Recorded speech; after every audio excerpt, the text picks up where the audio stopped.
नमस्कार, मैं आरती आप सभी का स्वागत करती हूँ। छोटा सा गीत गाने जा रहे हूँ माता रानी का। अच्छा लगे तो लाइक सब्सक्राइब जरूर कीजिएगा दोस्तों। कमेंट करना मत भूलिएगा हमारा गीत कैसा लगा। बहुत ही प्यारा गीत है।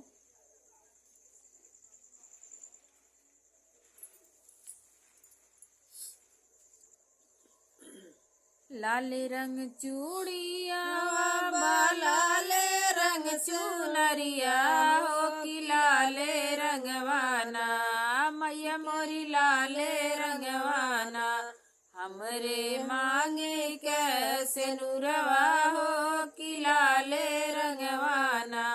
मैया मोरी मांगे कैसे नूरवा हो कि लाले रंगवाना मैया मोरी मांगे कैसे नूरवा हो कि लाले रंगवाना चमकत रहे मैया माथे के चमकत रहे मैया हाथे के चूड़िया हो कि चमकत रहे ना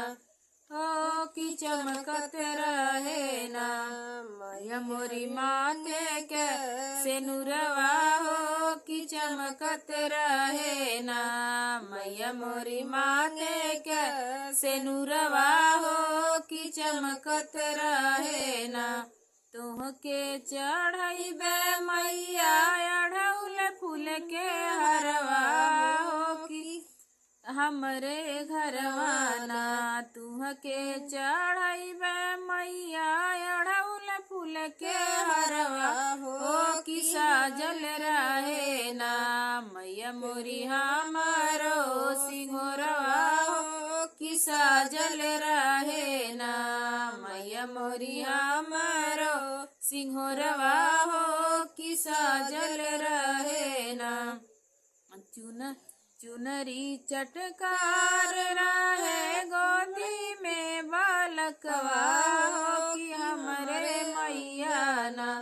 चुनरी चटकार रहे गोदी के बालकवा हो कि हमरे मैया ना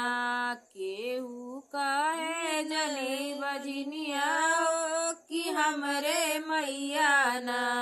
केहू काहे जनी बजनिया हो कि हमरे मैया ना बजनी के नमवा सुनी लागे लाभी पतिया हो कि हमरे मैया ना हो कि हमरे मैया ना साहबे कैसे हम विपतिया हो कि हमरे मैया ना साहबे कैसे हम विपतिया हो कि हमरे मैया ना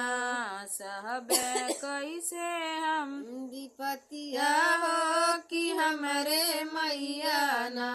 जिंदगी तू पूरा दिहा दिहा जनिया दूरा हो कि हमरे मैया ना हो कि हमरे मैया ना